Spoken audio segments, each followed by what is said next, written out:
Good morning, students. আজি মই discuss কৰিবলৈ লৈছো আসাম হায়াৰ সেকেন্ডাৰী এডুকেশন কাউন্সিলৰ 2018 যিখন ম্যাথমেটিক্সৰ পেপাৰ আছে সেই ম্যাথমেটিক্সৰ পেপাৰত প্ৰবাবিলিটিত অহা 4 মাৰ্কছৰ কোৱেশ্চন কেইটা যেহেতু 4 মাৰ্কছৰ কোৱেশ্চন প্ৰবাবিলিটি এটাই আহে অল্টাৰনেটিভলি দুটা কোৱেশ্চন আছে তাৰ পৰা অল্টাৰনেটিভলি এটা কোৱেশ্চন সলভ কৰিব লাগে গতিকে মই দুইটা কোৱেশ্চনই সলভ কৰিম so let's start Azir question to hold a die is thrown twice and the sum of the numbers appearing is observed to be 6. What is the conditional probability that the number 4 appeared at least once? Question to পঢ়োতে আমি দেখিছো it's a problem of conditional probability.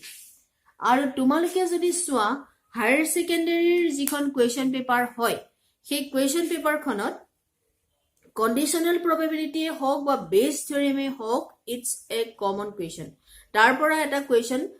প্ৰায় দেখিবলৈ পোৱা যায় গতিকে conditional প্ৰবাবিলিটিটো তোমালোকে যাতে ভালদৰে শিকি লোৱা সো কন্ডিশনাল প্ৰবাবিলিটিত কি হয় কন্ডিশনাল প্ৰবাবিলিটিত দুটা ইভেন্ট থাকে এটা ইভেন্ট আগতীয়াকে ঘটে তাৰ ওপৰত ডিপেন্ড কৰি আনটো ইভেন্টৰ আমি কি কৰিব লাগে প্ৰবাবিলিটি উলিয়াব লাগে সেইটো হল কন্ডিশনাল probability তাৰ মানে conditional probability of A with respect to the event B কি হ'ব সদায় নিউমাৰেটৰ হ'ব probability of A intersection B divided by probability of কি হ'ব B হ'ব যদিহে এটো B হয় আৰু probability of B by A হলে কি হ'ব ওপৰত সদায় probability of A intersection B এ হ'ব নিউমাৰেটৰ ডিনোমিনেটৰটো কি হ'ব probability of A হ'ব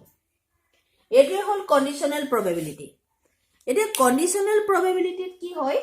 দুটা ইভেন্ট আমাক দৰকাৰ হয় এটা ইয়াত ইভেন্ট দুটা কি কি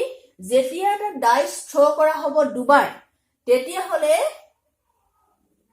the sum of the numbers appearing is observed to be 6 so এটা ইভেন্ট হ'ব sum of the numbers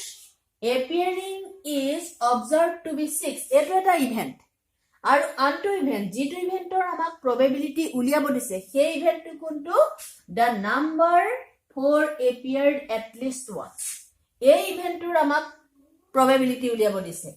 কি খুদিছে আমাক কোৱেশ্চনটোৰ what is the conditional probability that the number 4 appeared at least once যে এই 4 নাম্বাৰটো অতি কমেও এবাৰ পোৱাৰ probability কিমান হ'ব যদিহে দুটা ডাইস থ্ৰো কৰা হয় বা এটা ডাইস দুবাৰ থ্ৰো কৰা হয় যেতিয়া এটা ডাইস দুবাৰ থ্ৰো কৰা হ'ব বা দুটা ডাইস একেলগে থ্ৰো কৰা হয় স্যাম্পল স্পেস একেটাই হয় স্যাম্পল স্পেসটো কি হ'ব আমি যদি স্যাম্পল স্পেসটো লিখি লওঁ তেতিয়া হলে আমাৰ সলিউশনটো কৰাত বহুত সুবিধা হয় বা ভুল হোৱাৰ যেটো চান্স হেতু যথেষ্ট কম হয় সেই কাৰণে আমি কি কৰো যদিও প্ৰবলেমটো সলভ কৰোতে স্যাম্পল স্পেস নিলিখাকেও সলভ কৰিব পাৰি কিন্তু আমি sample space to লিখি লৈছো a die is thrown twice so the sample space is a die is thrown twice so the sample space is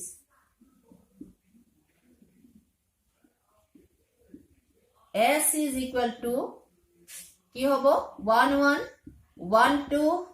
1 3 1 4 1 5 1 6 2 1 2 2 2 3 2 4 2 5 2 6 up to 6 3 6 4 6 5 6 6 এটো হল sample space যত total number of sample point কিমান আছে 36 টা কাৰণ এটা dice throw কৰিলে total number of sample point হয় 6 দুটা ডাইস থ্ৰো কৰিলে total number of sample point হয় 6 স্কয়াৰ 36 বা তিনিটা ডাইস যদি তুমি থ্ৰো কৰা তেতিয়া হলে sample space হ'ব 6 কিউব 216 etc আৰু ইয়াৰ যেটো ফাৰ্স্ট নাম্বাৰ হয় সেই ফাৰ্স্ট নাম্বাৰটোৱে কি বুজায় ডাইসটো যেটো দুবাৰ থ্ৰো কৰা হৈছে গতিকে প্ৰথমবাৰ উলোৱাত নাম্বাৰটো ইয়াৰ ফাৰ্স্ট নাম্বাৰটোৱে বুজাইছে অৰ্ডাৰ পেয়াৰটোৰ আৰু সেকেন্ড নাম্বাৰটোৱে বুজাইছে যেতিয়া ডাইসটো দুবাৰ থ্ৰ কৰা হৈছিল সেকেন্ড বাৰ থ্ৰ কৰোতে কি ওলাইছিল হেতু সেকেন্ড নাম্বাৰটোৱে অৰ্ডাৰ পেয়াৰবোৰৰ সেকেন্ড নাম্বাৰটোৱে ডিনোট কৰিছে এতিয়া আমাক যে দুটা ইভেন্ট দিছে সেই দুটা কি হ'ব লাগিব যে ফাৰ্স্ট ইভেন্টটো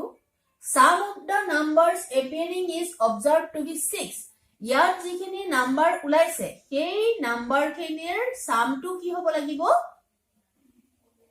6 হ'ব লাগিব সেইখিনি স্যাম্পল পইণ্টে সেই ইভেন্টত সোমাব যিখিনিৰ সামটো কি হৈছে 6 হৈছে সো আমি ফাৰ্স্ট কি কৰো ইভেন্ট কেইটা লিখি লও let us consider the following events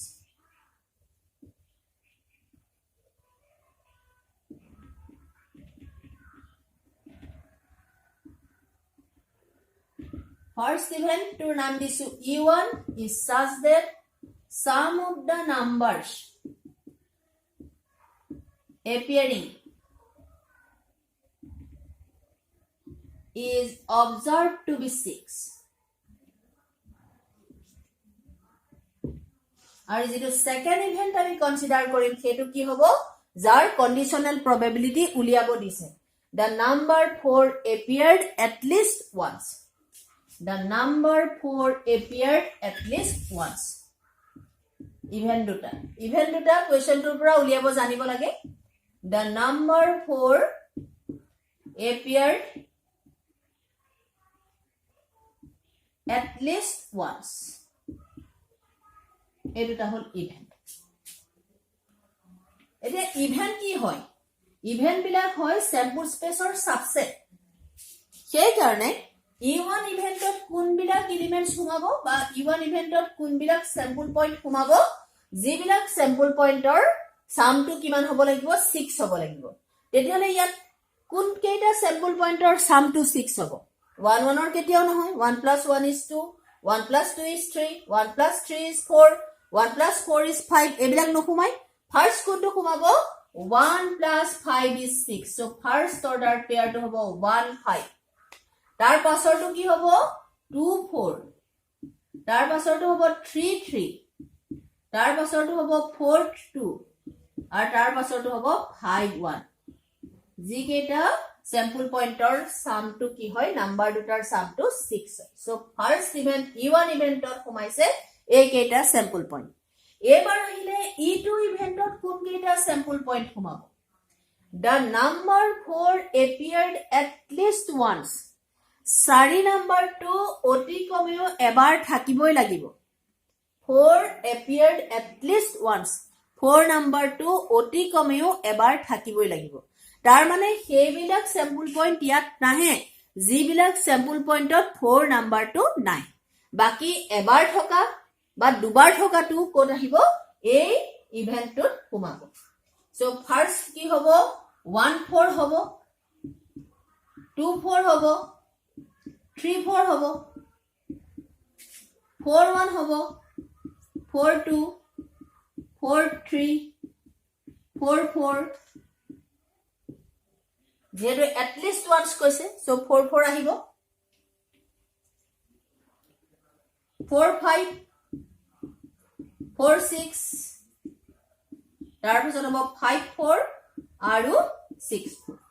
এই কেইটাই অৰ্ডাৰ পেয়াৰ হয় বা স্যাম্পল পইণ্ট হয় যি কেইটা 4 টো অতি কমেও এবাৰ আছে বাকি কেইটা স্যাম্পল পইণ্টত 4 নাই এতিয়া আমি কন্ডিশনাল প্ৰবাবিলিটি কি উলিয়াব লাগে সদায় E1 ইন্টাৰসেকশন E2 উলিয়াব লাগে E1 ইন্টাৰসেকশন E2 E1 ইন্টাৰসেকশন E2 বুলি ক'লে কমন স্যাম্পল পইণ্ট কেইটা আহিব সো কমন স্যাম্পল পইণ্ট কি কি হ'ব 2 4 হ'ব আৰু 4 2 হ'ব 2 4 আৰু 4 2 এই দুটাই হ'ল common sample point E1 ইন্টাৰসেকশন E2 আহিব এতিয়া আমি উলিয়াব লাগিব probability of E1 কি হ'ব probability of E1 কি হ'ব আমি জানো যে total number of sample point কিমান আছিল 36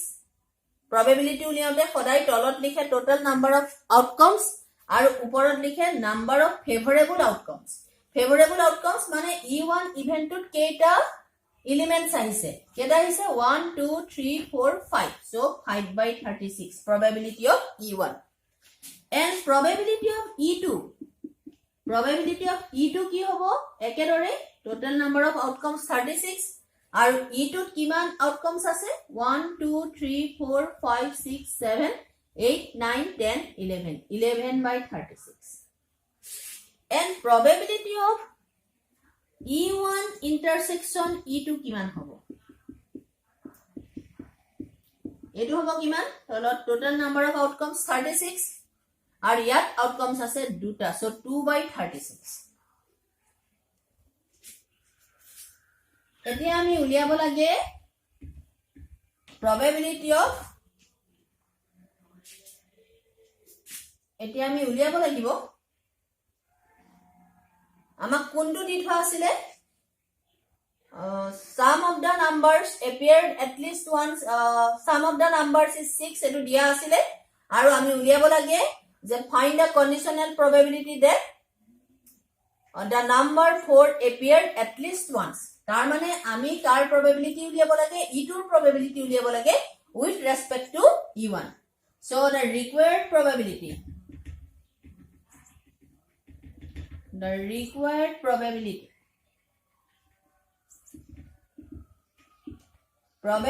of E2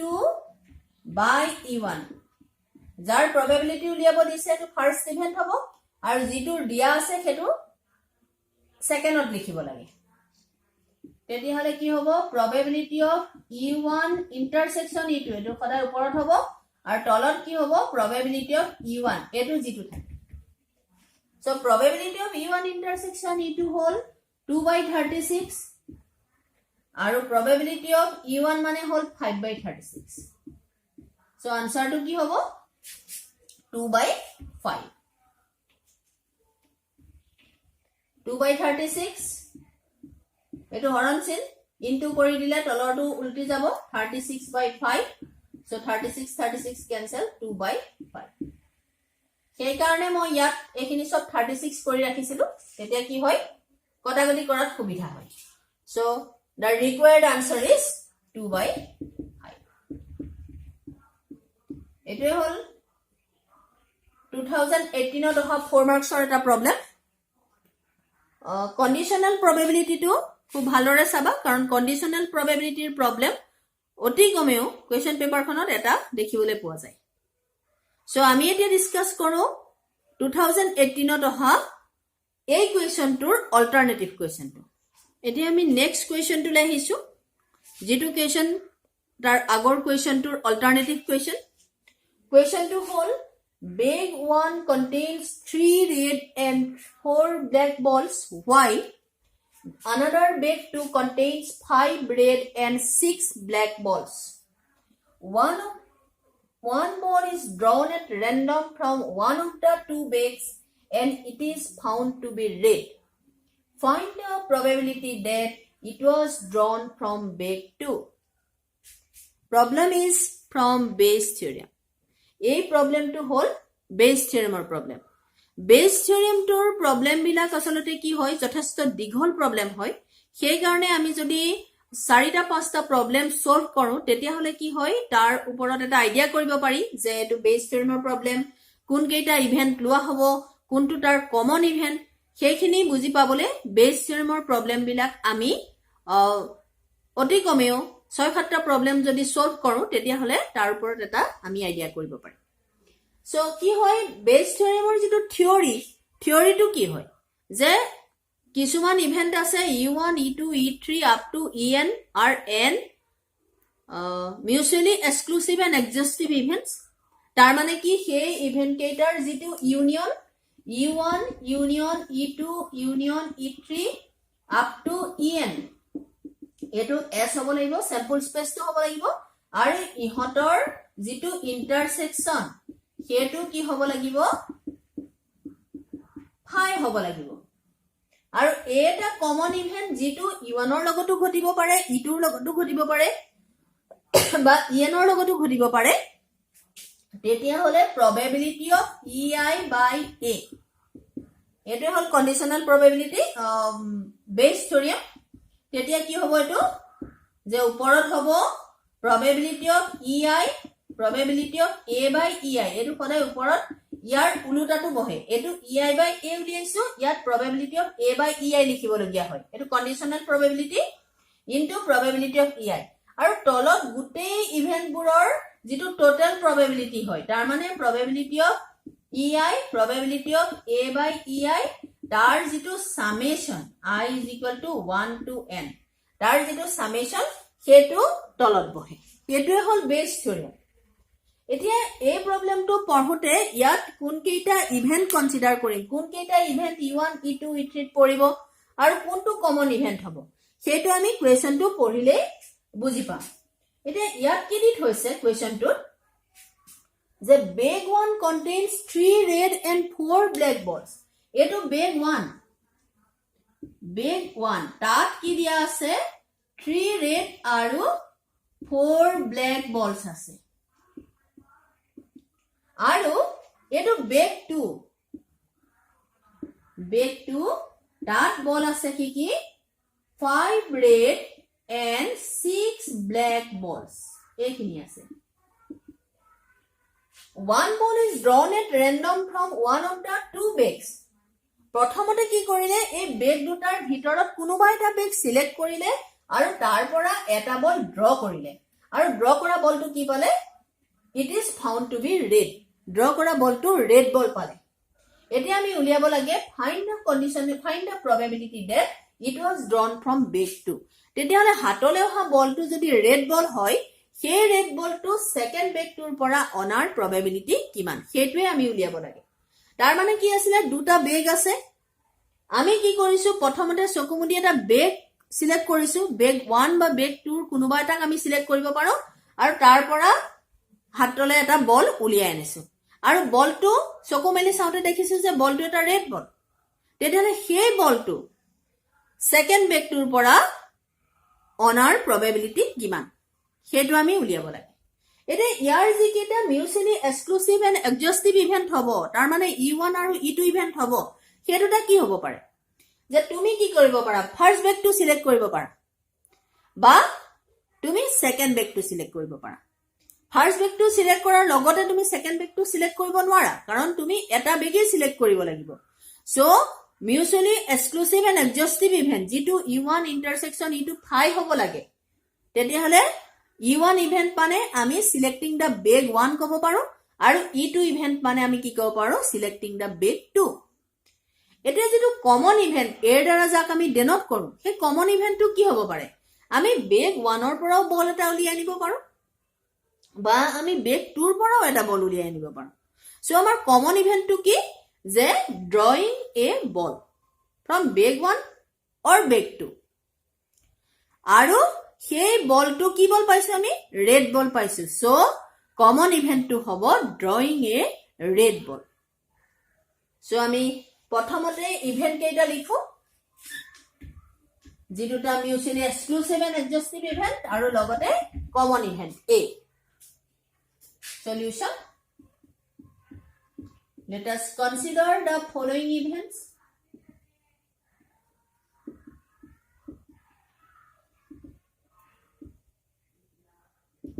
first event selecting the big one और second event to hold selecting the big 2 और जो common event होगा कि drawing a red ball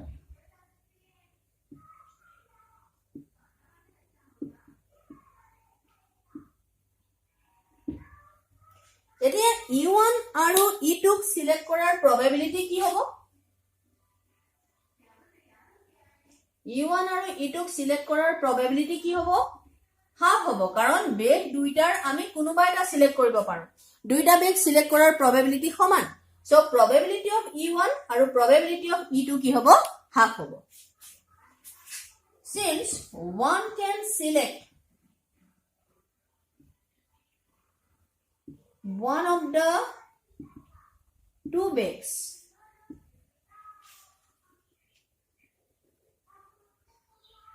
with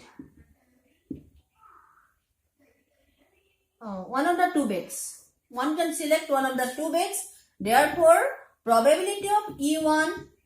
is equal to probability of E2 is equal to half. যদিহে কোনোবা এজনে বা মানুহজনে ফাৰ্ষ্ট বেগটো সিলেক্ট কৰে তেতিয়া হলে তাৰ পৰা ৰেড বল অহাৰ probability কিমান হ'ব তাৰ মানে কি হ'ব probability of A by E1 Bayes থিওৰেমত এখিনি উলিয়াবই লাগিব probability of A by E1 উলিয়াব লাগিব probability of A by E2 উলিয়াব লাগিব এটোৱে কি বুজাইছে এটো কন্ডিশনাল probability সেকেন্ড ইভেন্টটো এটো আগতীয়াকে ঘটে তাৰ ওপৰত ডিপেন্ড কৰি এটোৰ probability আমি উলিয়াব লাগে তাৰ মানে কি হ'ল তুমি যদি ফাৰ্ষ্ট বেগটো সিলেক্ট কৰিছা কোৱেশ্চনটোৰ পৰা আমি হেতু উলিয়াইছো যে মই যদি ফাৰ্ষ্ট বেগটো সিলেক্ট কৰো তেতিয়া হলে তাৰ পৰা মই ৰেড বল পোৱাৰ probabilityটো কি হ'ব ফাৰ্ষ্ট বেগটোত যেহেতু 7টা বল আছে আৰু তাত ৰেড বল আছে 3টা সো ফাৰ্ষ্ট বেগটো সিলেক্ট কৰিলে ৰেড বল অহাৰ probability কি হ'ব 3/7 1/3 নহয় আকো 3/7 কাৰণ কি তলত সদায় বেগটোত থকা টোটাল নাম্বাৰ অফ বলস লিখিব লাগিব আৰু নিউমাৰেটৰ কি হ'ব ফেভৰেবল ইভেন্টস তাৰমানে ৰেড বল কেটা আছে 3টা সো 3টা লিখিব লাগিব 3 লিখিব লাগিব সেই কাৰণে probability of A by E1 কি হ'ব 3/7 এটো কি বুজাইছে probability of selecting a red ball probability of getting a red ball probability of getting a red ball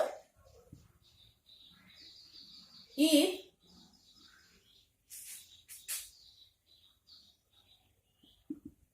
we select the first bag if we select the first bag এটো কিমান হ'ব তেতিয়া হলে 3/7 probability of A by E1 আৰু probability of A by E2 probability of A by E2 তাৰ মানে তুমি যদি সেকেন্ড বেগটো সিলেক্ট কৰা তাৰ পৰা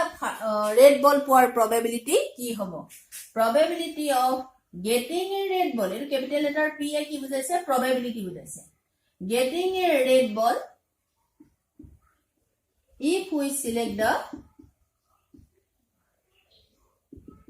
second bag গতিকে এটো কি হ'ব সেকেন্ড বেগটো টোটাল নাম্বাৰ অফ বলস কিমান আছে 11 আছে আৰু নাম্বাৰ অফ ৰেড বল কি আছে 5 আছে সো 5/11 এতিয়া আমাক উলিয়াব দিছে কি যে যদি হাতলে অহা বলটো ৰেড বল হয় তেতিয়াহলে সেইটো সেকেন্ড বেগটোৰ পৰা পোৱাৰ probability কিমান তাৰ মানে the required probability therefore the required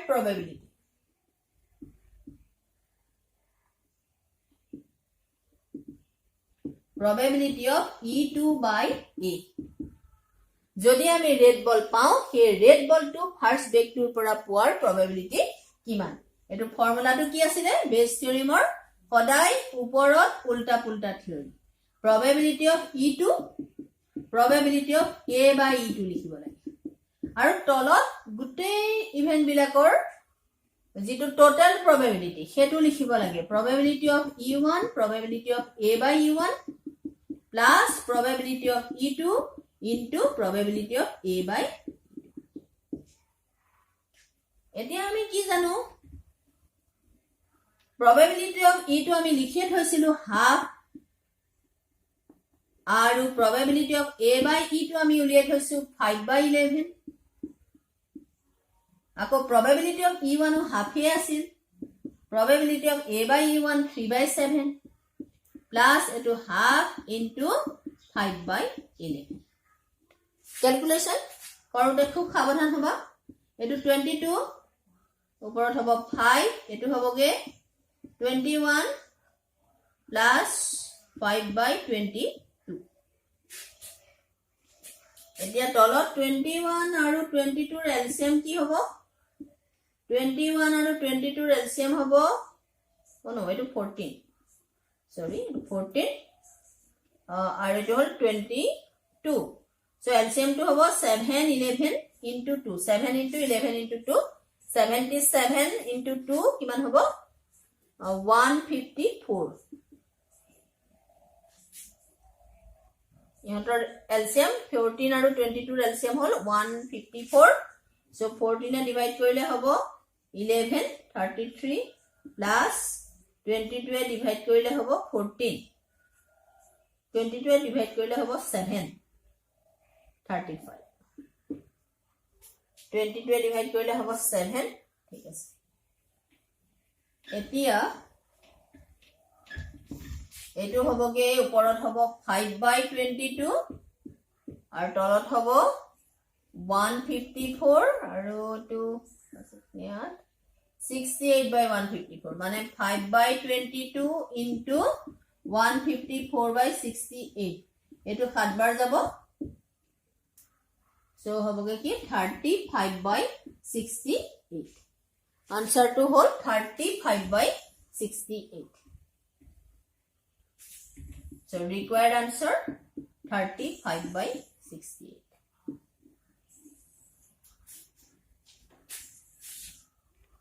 এইটো ভিডিওত মই ডিসকাস কৰিলো আসাম হায়াৰ সেকেন্ডাৰী এডুকেশন কাউন্সিলৰ 2018 ত probabilityৰ যি দুটা কোৱেশ্চন 4 মাৰ্কছৰ যি দুটা কোৱেশ্চন সেই কোৱেশ্চন দুটা মই ইয়াত সলভ কৰিলো যদি তোমালোকে মোৰ ভিডিওটো ভাল পাইছা তেতিয়াহলে লাইক কৰিবা আৰু চেনেলটো Maths Made Easy by Jonali Bora ma'am তোমালোকে সাবস্ক্রাইব কৰিবা thank you have a nice day